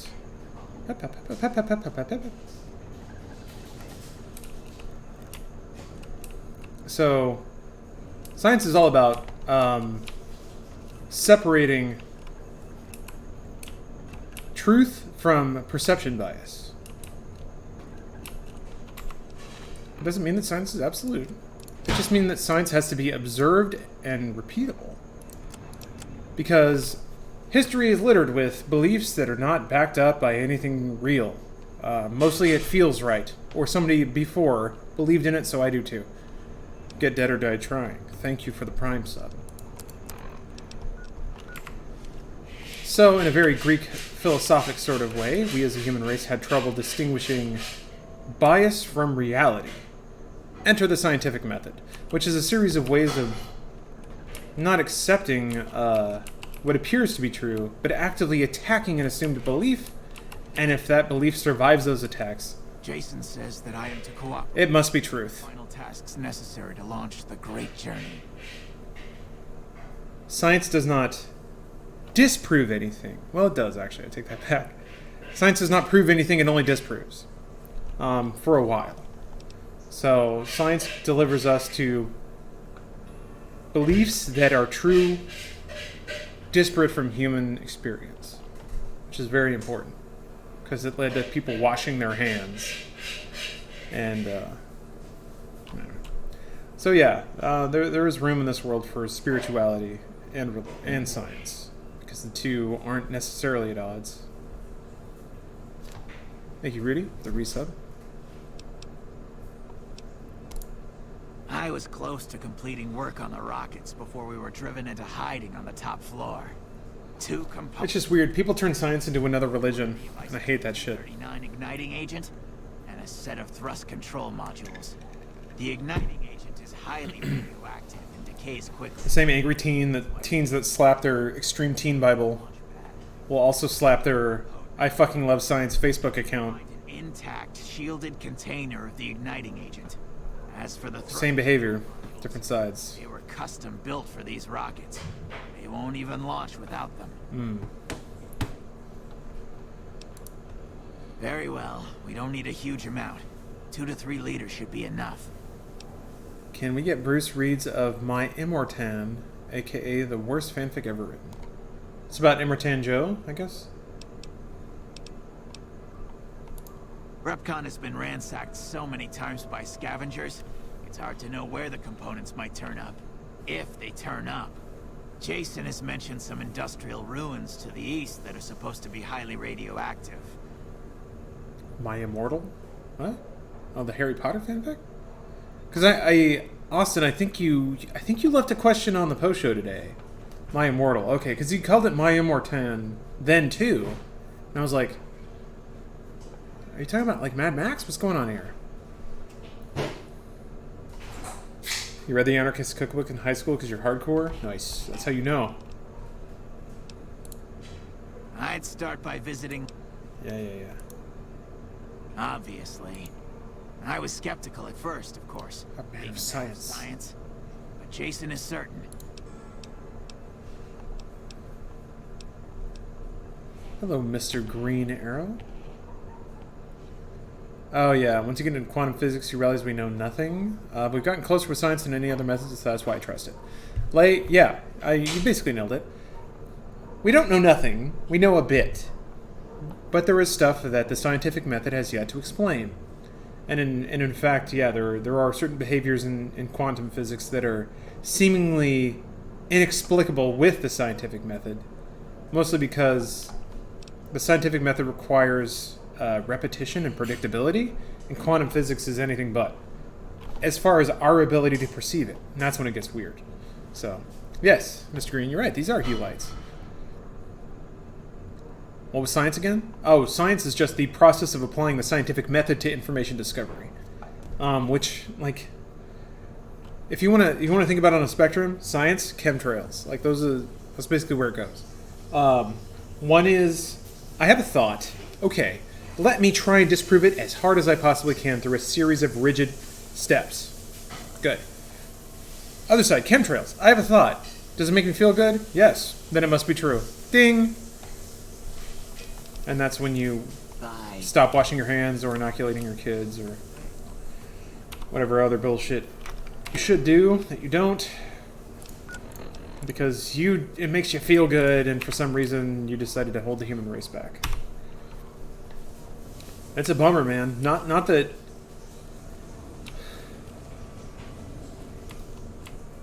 So I'm no historian. Let me throw that out there.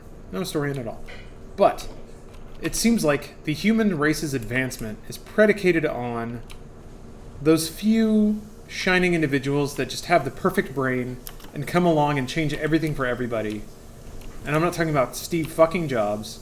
I'm talking about the actual scientists and mathematicians, the Alan Turings of the world, that really think and progress things for people, for everyone.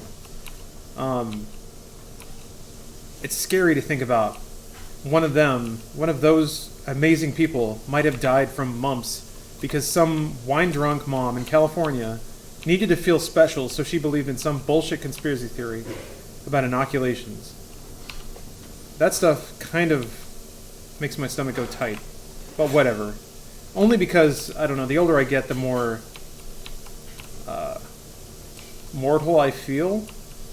And I want to see wonders in my lifetime. And every time Trump feels like coal is more important than solar, I'm just like, dude, you're knocking 8 years off my clock right now. And I've only got so many years, and I want to live in Blade Runner time, and you... Anyway, sorry, Dylan. No, I'm getting philosophical because I'm getting into my third drink. Did you know that when someone disagrees with you or proves you wrong, it triggers the same area as fight or flight? So by proving someone wrong, it can actually make their opinion stronger, or science says so. Absolutely, Ms. Cryptid. You're 100% right. No, if you want no greater proof than the internet as we have it today, it is that human beings have messed up brains. We have monkey brains. We have lizard brains. Otter, I replaced because you said something very valid. You see Steph every day. How many more wonders do you need? You're absolutely right. In some ways, and in many ways, you're profoundly right. I have a great number of wonderful things in my life. I shouldn't focus on things that I don't have. Because Steph is a treasure, a wonder, and a beauty. And every day with her is wonderful. Or things pretty shitty in Blade Runner. I just mean the flying cars and shit like that. But yes. There is absolutely almost a white blood cell shit going on in the human mind. If you believe something and then you read evidence contrary to that belief, you reject the evidence and retreat further into the belief. That is just what humans do. I don't know why. It's a weird survival mechanism, I guess?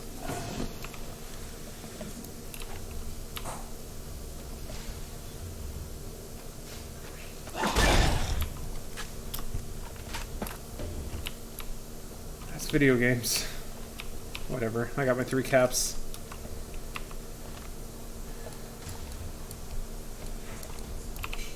Anyway.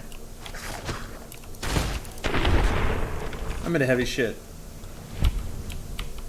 Cyberpunk 2077 is close enough to real-life Blade Runner. Thank you. That's why I'm waiting for it. At least we still have that. Capitalism is still delivering us bite-sized fantasy. God damn it. Put the gun away, hot dog. Got mumps 2 years ago because I stepped foot in a daycare patronized by an anti-vaxxer.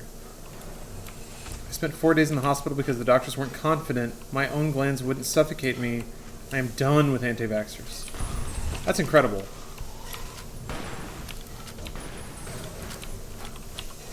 Incredible that, like... How disappointing must it be for everyone that works so hard their entire lives thinking that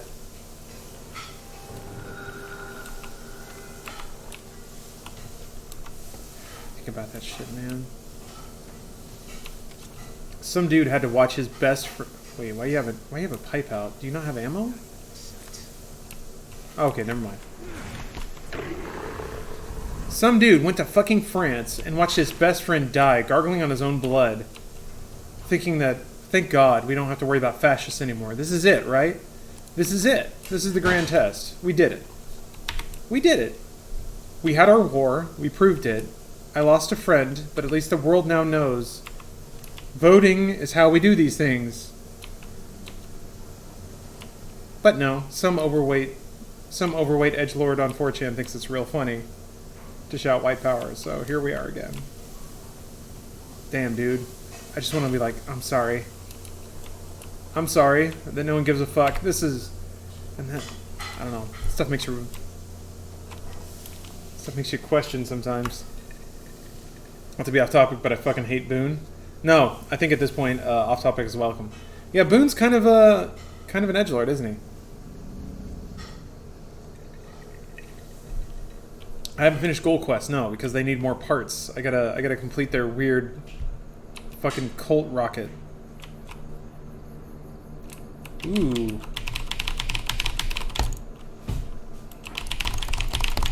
I think that's the legendary New Vegas stability kicking in. Right, hold on.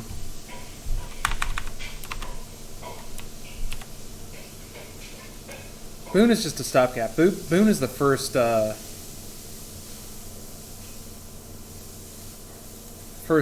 companion I could get. Yeah, not responding. No shit. God, I even installed the, like, make it much more stable mods. Hey, whatever. I know Cass? I haven't unlocked her yet. She wants me to go do Crimson Caravan shit.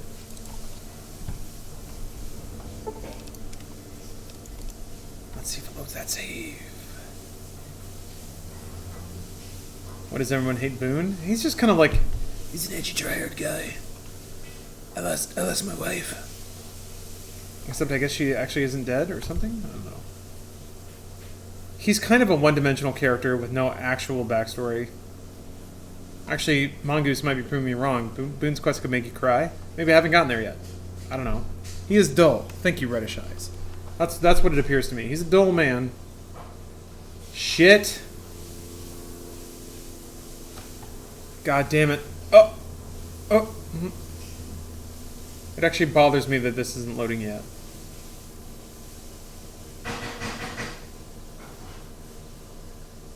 I'm concerned.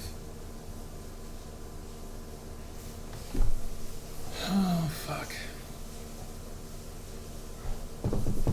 How'd your head heal up from that roof fall? I mean, it was just it was a cut on the eyebrow. That healed up just fine. Right now I'm trying to heal up from flipping over my motorcycle and splatting on the concrete. Always healing from something.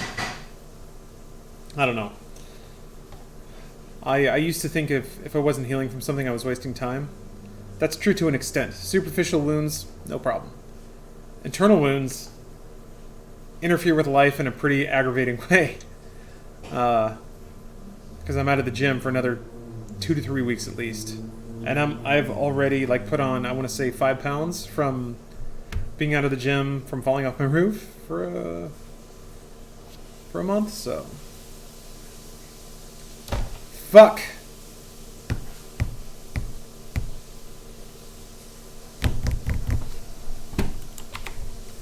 Oh man, don't do this to me. Don't do it. Don't do it. They're gonna do it. They're gonna do it to me. Okay, so last time this happened, I loaded an older save, and that... Yeah, exactly, J-Man, you're exactly right. I loaded an older save, it kind of, I guess, shook some shit out, and then I could load the newer save, and it was all fine. So, we'll see. Maybe you can play a good game now. I'm into it, like, it's funny. This reminds me a lot of when I really tried to play Skyrim, and I tried so hard. So I'm just trying to load older saves now. Okay, that one loaded. Let's see if I can load the newest one now. Yeah, okay, we're good. Hey. Every time I would start to vibe on Skyrim, some fucking bullshit would happen. I'd just be like, get out of here. Get the fuck out. What's up, Vex Rip? Thanks for the Prime sub. Yeah, Jim Stardust. Interesting. I have some stability patches and bug fixes installed, the unofficial stuff. I hope that would keep me covered, but I didn't lose too much time. It's alright. Just every time it's that heart drops out of your stomach feeling where you're like, I can't do it. Not like this. Not like these. Not like these. Yeah, Nighthawk. No, you're absolutely right. I had the same problem. The lack of autosaves in the wilderness. I had to auto run for 15 minutes. I'd like... The physics would bug out and it'd squirt me off a mountain and I'd die. I was like, whoop! There you go. 20 minutes gone. I'm like, that wasn't even a fun 20 minutes, man. I just picked up a bunch of apples. I don't want to have to do all that again. How many lusty Argonian maids do I have to reread? The biggest thing about Skyrim is I felt like I felt like the game's instability destroyed my feeling of having a path through that game. And that's what worked for Breath of the Wild. For me. I felt like I had my path through that game, and that was mine. That was my experience. I was in it. It felt great. If Breath of the Wild crashed every 5 hours, I would not have finished it. F5 spamming? I mean, yeah, but then that's kind of counter to immersion or whatever. If I want to get immersed in a game, I don't want to have to like reach over and hit F5 every 10 minutes because the game might fuck up on me. See the new Doom Eternal gameplay? You're fucking right, I did. It was everything I wanted. I'm not gonna lie. Everything I wanted. And a little bit more. I wanted them to have new mechanics. And they gave it to me. We got the grapple, we got the air dash, we got air maneuverability in it. New enemies, great. Archvile, fuck you, but also good. Mr. Radical.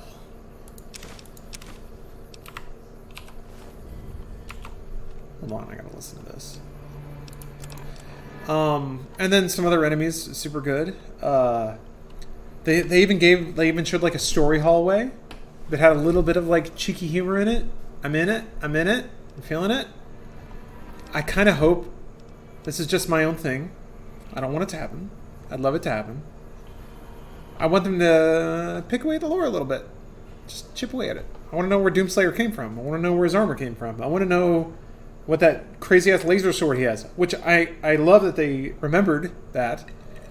But yeah, grapple plus air dodge opens up so many options. And if Archvile works the way that Archvile did in Doom 2 and then also the Doom 3 expansion, what was it called? Gates of Evil?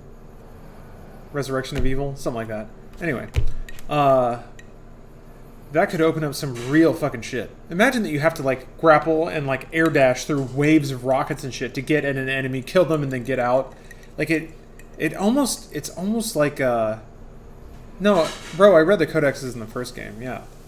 They said there's gonna be a lot more lore. Yes. Yes. I'm in it. Actually, because of the first game, I did some wiki diving and there's like apparently all the Doom games were in the same canon. Actually, all the id Software games were in the same canon as connected through Doom RPG and Wolfenstein RPG. But like Commander Keen was the grandson of BJ Blazkowicz or some shit, and then like Doom Marine was also a descendant of BJ Blazkowicz. None of this applies to Wolfenstein New Old Blood or New Order or New Doom yet, but it'd be pretty great. Yeah, there was a series of Doom books.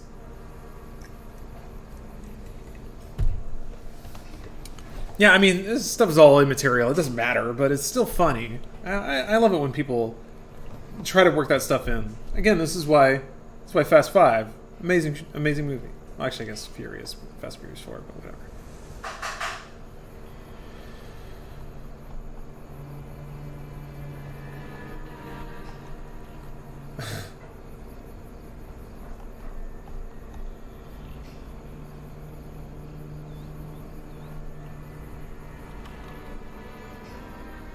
Oh man, Mr. Radical was very radical.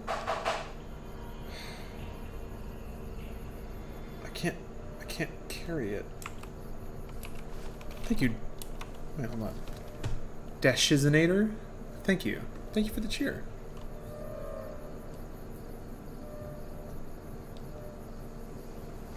How do you think he got the sword from the end of the last game? Because Samuel had it in his processions.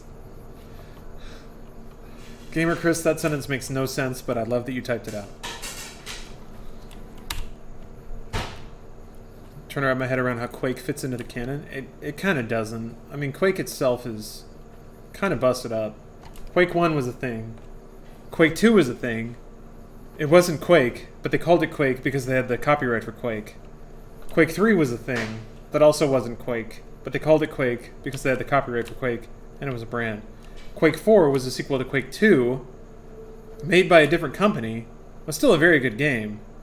And now Quake Champions is just whatever it is. I don't know, who cares? Don't worry about Quake, is what that amounts to. That BFG 10K, though? Steph, I was right, by the way. That big gun was a BFG. She doesn't care. Yeah. Yeah.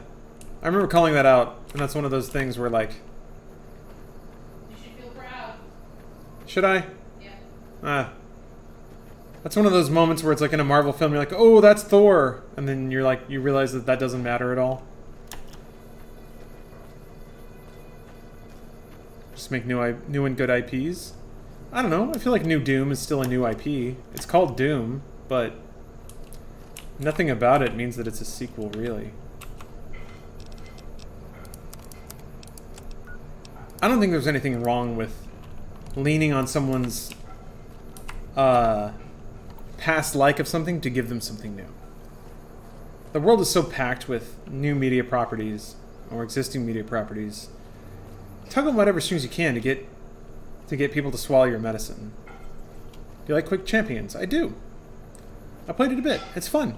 It's good. It's it'd be easy to criticize if Quake Live weren't still there, but it is, so whatever. But yeah, J-Man, I'm excited for Rage 2 as well, because I'm glad that Avalanche is still getting work, and they're still really good. I'm also glad that Doom Eternal is Hell on Earth, so it is like following the weird spiritual footsteps left behind by Doom 2. Thing is, it's more than Doom 2. Doom 2 was just Doom with a lot of new maps and a new gun. I think it was one new gun, maybe two? Yeah, it had the super shotgun and the BFG. That was Doom 2. 2 new enemies, 2 new guns. Why, you know fast travel? It's immersive this way. I don't even know where I'm going, to be honest. Revcon facility? Oh, I guess it's where I'm going. Yeah, I could have fast traveled. You're right.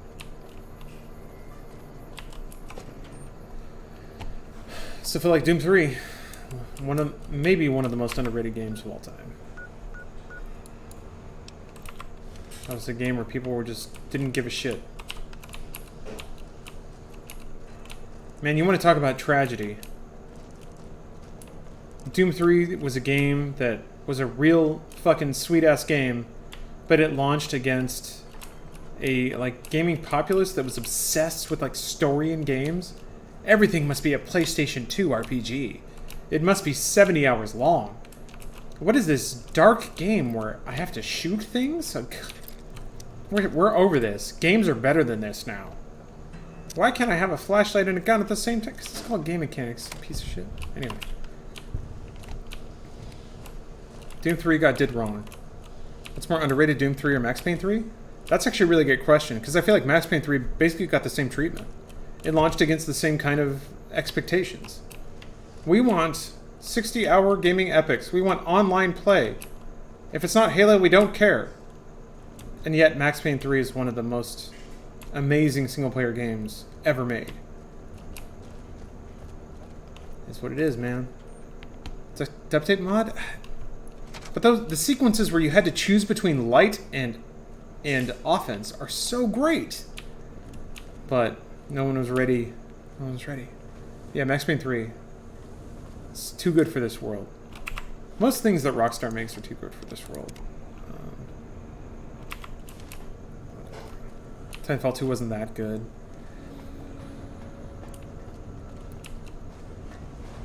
Titanfall 2 was that good, only because no one else is making things that good right now.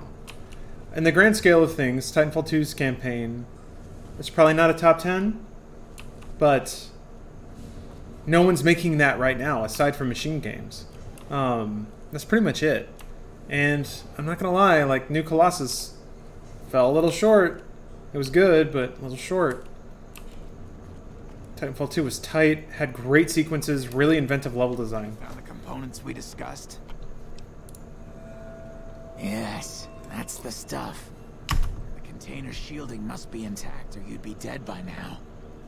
Now all I need is the thrust control modules. Scavengers wouldn't know the value of the modules just by looking at them. If you know any junk dealers in the area, I'd start there. I'm the Flock's resident engineer. I've always been good with machines. Jason says the Great Journey would have been impossible without me. Of course, my skills aren't much use unless I have the right materials. That's where you come in. When I joined the Flock, Jason made it clear that he wanted me to supervise the repairs, not do them myself. It would be a waste of my gifts to work on just one system at a time. From up here, I've been able to supervise the entire project. I don't know. Should I drop this on him? Malibu, he doesn't smoke too much. He just thinks he's a ghoul, so he talks like that. It's weird.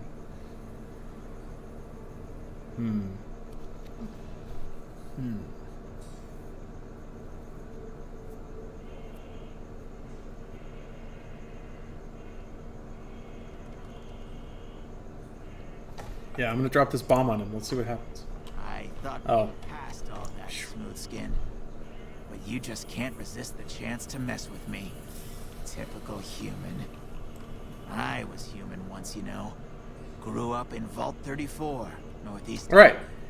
Nice upbringing. So if this were a real RPG, I could go to Vault 34, find evidence, bring it back to him, and change his mind. Let's see what happens. So nice then. Who should maintain the Vault's reactor? Hauser? Mitchell? No. He said Northeast? Haverson. He likes machines. Haverson won't mind getting irradiated. Haverson won't mind mutating. He's already ugly as it is. Haverson won't mind when his hair starts falling out after a few years. There's no connection, Haverson. You're neurotic. Map marker added. I've been pondering buying a Switch and Octopath Traveler. Your opinion, is it kind of like Final Fantasy VII or more like Wild Arms? It's much more like Wild Arms.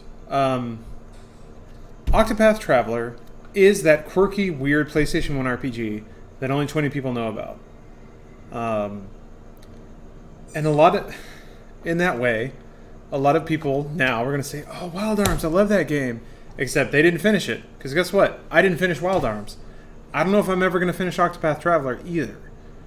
It's a fun idea, but maybe not a 60-hour idea. We'll see. As far as whether or not you should buy it, I don't know about how much disposable income you have. If you got $500 sitting around and you're wondering what to do with it, Octopath Traveler is a great trip. You'll have a wonderful evening.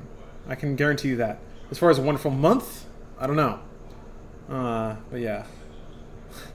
Legend Dragoon, top tier PS1 JRPG, 20 people know. Yep. I mean, it's funny bringing that up. Legend of Dragoon, one of the only like rhythm-based RPGs. That and Paper Mario and Lost Odyssey. Bald? You call this bald, smooth skin? I'm a monster. A monster! Oh, here we go. Click. Oh, God. You're telling me the truth, aren't you? Oh, no. How could they do this to me? For 2 years. My God, I've been a joke to them. Do you have any idea how easy it'd be for me to sabotage those rockets? That'd be a joke, huh? One hell of a joke. I don't like where this is going. Hot Dog doesn't want to kill these people. Too stupid to pull it off. I know enough to get their rockets working, don't I? So I can make them fail, too.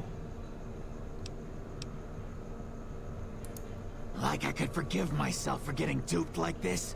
They used me, and now they'll throw me away. And dying would be worse than this? Used up and thrown away like garbage?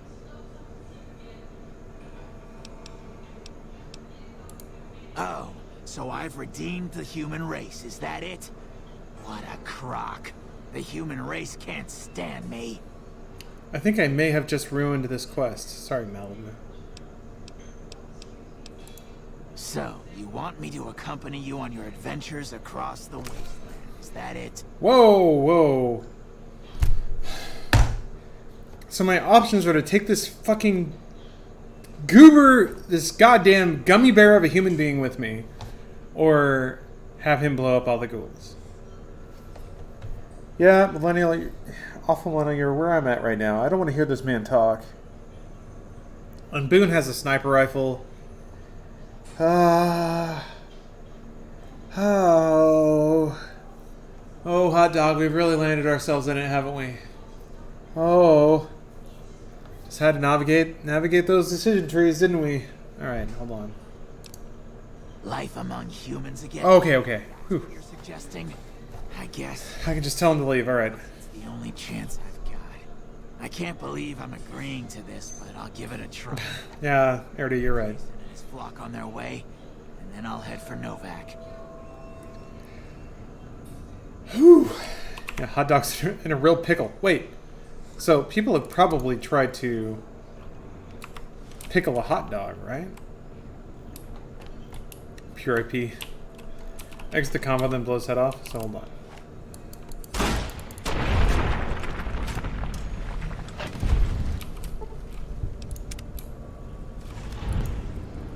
Quest failed. Need a medic. Jesus, Boone. He's pretty stern. All right. He's fine. Everything's fine. Dog's not a sociopath. However, it's late, and I gotta turn in. So, thanks for watching, everybody. Sorry for the hard talk. Get that way sometimes. I get some thoughts. You know how it is. But yeah, thanks for watching. I'm gonna go to sleep. Man, I just want to sleep for a while. That's what I'm gonna do. So I hope you guys have a good night. I'll catch you next time. Bye, everybody. Only one object can be held at a time, and you can't get rid of an old one. To jump kick, hit A and B at the same time. Kick this guy over the edge. Kids ask me what kind of joystick I use. When you play all day, you need a stick that's comfortable and stands up to a lot of gameplay. Watch this block, kicking a knife with my bare feet. One of the best ways to win is to use their weapon.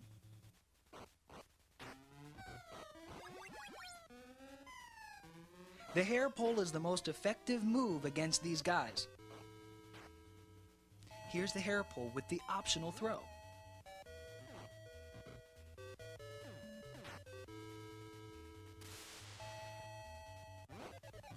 When you can beat these two guys, you've really made it. Kick one, then the other.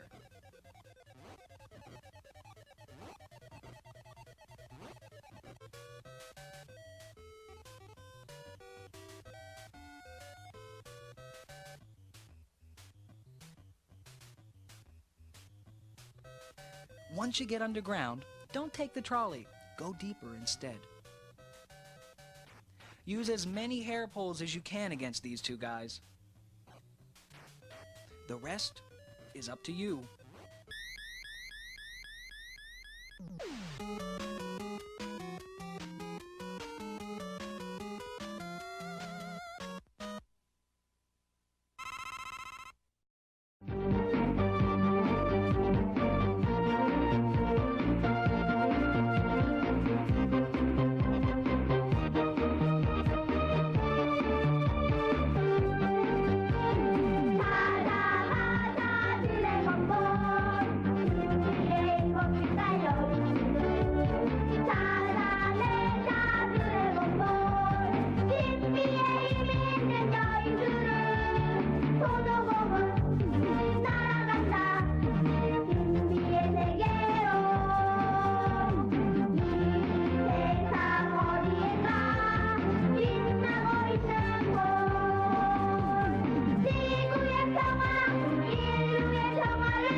끝났고? 이거 배가 고픈데? 할아버지, 먹을 걸 잡아올게요. Doctor maintains he would never do anything illegal, but acknowledges a meeting like this could appear inappropriate. Now, if you had a teenage son who was home alone, would you be comfortable with a 50-some-year-old man coming into the house for a visit? I suppose it would depend on the 50-year-old man, but in general, no. I wouldn't. What about this guy? A man in his position is just about the last person you'd expect to be showing up at our house.